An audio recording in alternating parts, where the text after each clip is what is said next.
Hello everyone. Welcome to another episode on ideation frameworks for group discussions.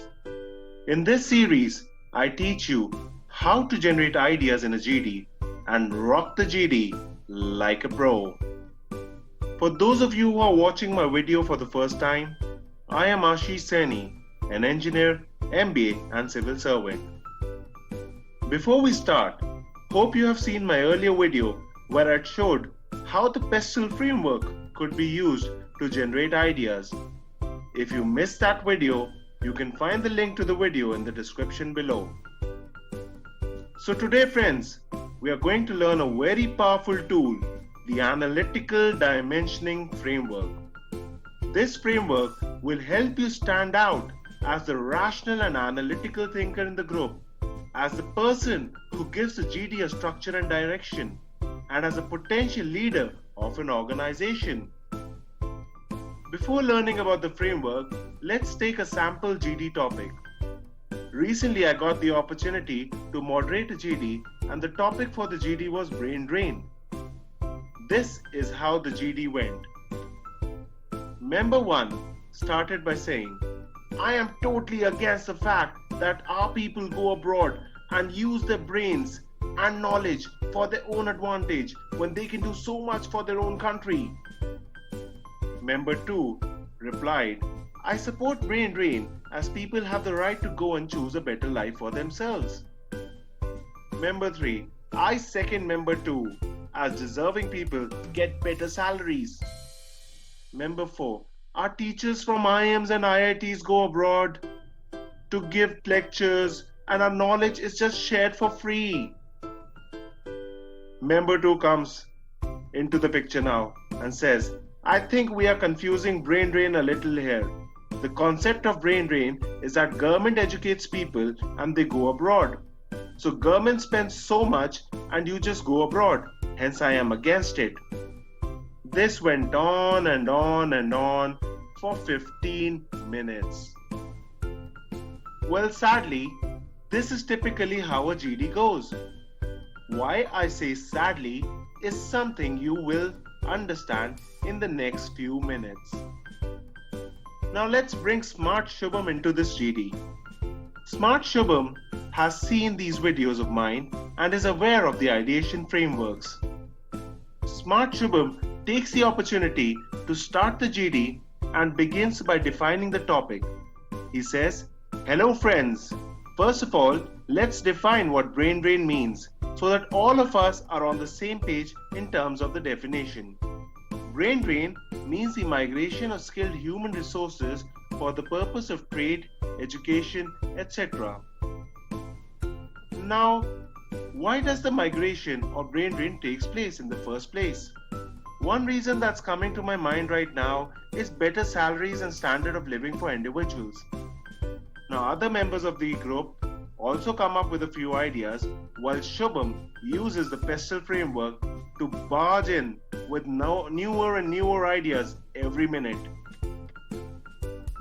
He talks about the political aspect of political instability in countries like Iraq, driving people out in search of better opportunities.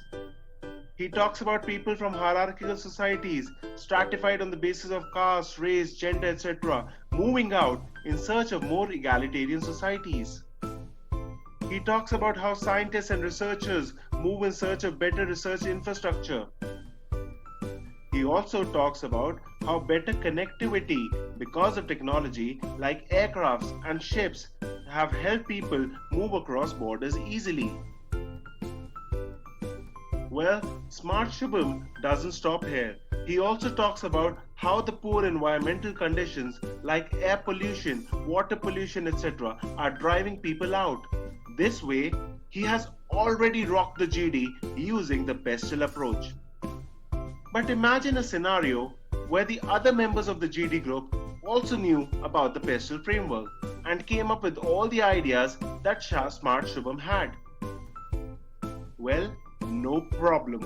Smart Shubham is aware of other frameworks as well.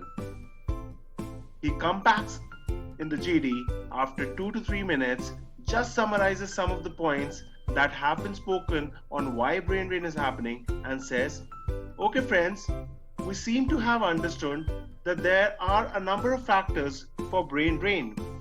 Let's now look at some of the positive impacts it has had. One thing that comes to my mind is that the host country benefits as it gets skilled workforce. Now points would then come from the other members of the group like, workers benefit with good experience, better salary, better standard of living, access to advanced technology, more stable political conditions. The country from where the drain is happening benefits as a result of the earnings from remittance and sharing of the knowledge by diaspora with the country. The world benefits as some of the best brains get the best infrastructure to utilize and maximize their talent. For example, we saw how the corona vaccine was developed where top brains from the world work together in some of the best infrastructure facilities of developed countries. Well, Smart Shubham is well aware of what his next move is going to be. He seizes the opportunity and says, okay friends, it seems brain drain has many positive effects, but it also has many negative effects also. For example, a country loses competitiveness, skilled manpower because of this. Post this, a few members of the group will come up with ideas like, yeah, you're right, less tax revenue for country as it loses on income tax that these people would have contributed.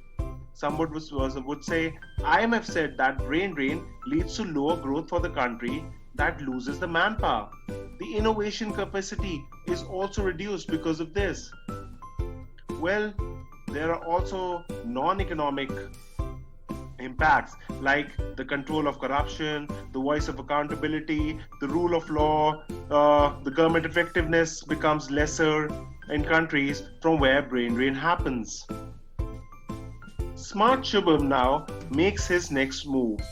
He comes in the GD and says, well, we can clearly see that there are a number of negative impacts of brain drain as well. So what is it that we can do to minimize these negative impacts? One thing is that we should try to provide better salaries and infrastructure to talented people in our own country. Then other points would come up like better law enforcement and reduction in crime could be one way in which we can stop brain drain. Better air to breathe, water to drink, that could be one way to reduce brain drain. More investment in research, education, healthcare by government. Collaboration with foreign governments like scholarships, wherein students from one country go abroad, learn, but have to come back to the same country and serve the nation and help in its development. And this can go on and on and on. Smart Shubham can make the next move here if there is time left. He comes and says, okay, but our government has already taken a number of steps in this direction as well, like the National Skill Development Corporation that is skilling the youth of the country so that they get better jobs within the country. Now points will come from the group like Delhi government and its education reform can be quoted here. Ayushman Bharat scheme and its health reforms can be quoted here. Steps to curb pollution like Namami Gange program or the Air Quality Index that was launched to track air quality. Legal reforms like the ease of doing business. Reforms in labor law by governments. We can partner with diaspora to gain from their experience. The points can just keep on coming and coming and coming. Hence, you saw how Smart Shubham gave the GD a completely new dimension. He emerged as a leader of the group, giving the GD a structure, making it enriching, and utilizing the brain and ideas of all the members of the group to come up with more and more ideas. So, a GD that went on with the same 3 to 4 points for 15 minutes earlier could now go on for even 30 minutes with very different points now because of the addition of just one member, Smart Shubham. Let's now see what did Smart Shubham do here. He used the technique of analytical dimensioning. He analyzed and broke down the GD topic into different dimensions as can be seen on the screen in front of you. Friends, this is the power of the Analytical Dimensioning Framework. In my next video, I will teach you another very useful framework called the Stakeholder Analysis Framework. Till then, keep practicing these frameworks and don't forget to like and share this video with your friends.